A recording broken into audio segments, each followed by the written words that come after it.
మనిషికి తప్పు చేసినా అది తప్పని అనిపించని స్థితిలోకి, మనిషి ఒక పొరపాటు చేసినా అరే అది పొరపాటు అని అనిపించని స్థితిలోకి మనిషి మనస్సు వెళ్ళిపోయింది. వాక్యం ఏమంటుంది? మీకేమో దేవుని లాంటి మనస్సు కావాలని దేవుడు కోరుకుంటాడు. చూడండి, ఈ వారంలో మన 30 తారీఖు ఒక సంఘటన జరిగింది.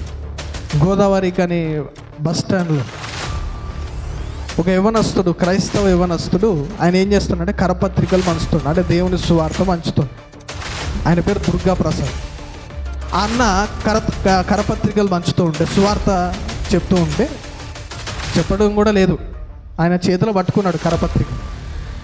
అలా పట్టుకున్నందుకు అక్కడ పోలీస్ ఆయన ఇంకా కొందరు అందరు గుమ్ముగూడి ఆయనతోని బలవంతంగా వాళ్ళ దేవుడి పేరును ఉచ్చరింపజేసి, అంటే ఎవరైతే అక్కడ ఉన్నారో గుంపు వాళ్ళు తెలుసుకున్న ఆ దేవుని పేరుని ఆయనతోని బలవంతంగా నోటితో చెప్పించి, బలవంతంగా ఆయన నుదుటికి బొట్టు పెట్టి, అది మాత్రం కదా, ఆయనతో చేసిన ఇంకొక అసభ్యకరమైన బాధాకరమైన పని ఏంటంటే ఆయనను ఒంగిపించి ఆయన ముక్కుని నేలకి రాపిచ్చారు.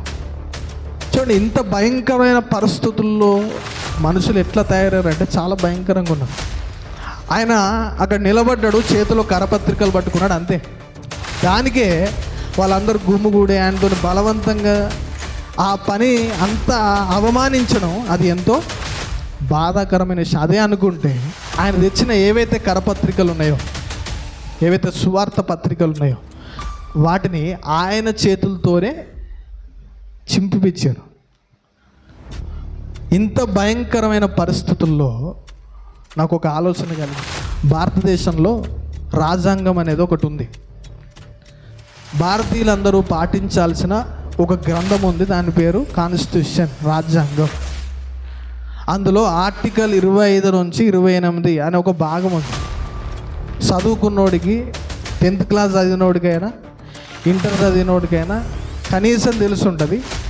అదేంటిదంటే right to freedom of religion, అంటే మత ప్రచారము చేసుకునే హక్కు. వాళ్ళ మతాన్ని వాళ్ళు ప్రకటించి ఆచరించుకునే హక్కు ప్రతి ఒక్క భారతీయునికి ఉంది. ఎవడు అడగడానికి లేదు నువ్వు ఎందుకు చెప్తున్నావురా అని, ఎవడు అడగడానికి లేదు నువ్వు ఎందుకు ఆ పత్రికలు నీ చేతిలో పట్టుకున్నావు అని అనడానికి అర్హత కూడా లేదు ఎవరికి.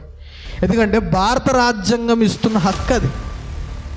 ఏంటిది? నీ మతాన్ని నువ్వు ప్రకటించుకోవచ్చు, రెండోది ఏంటిది? ఆచరించుకోవచ్చు.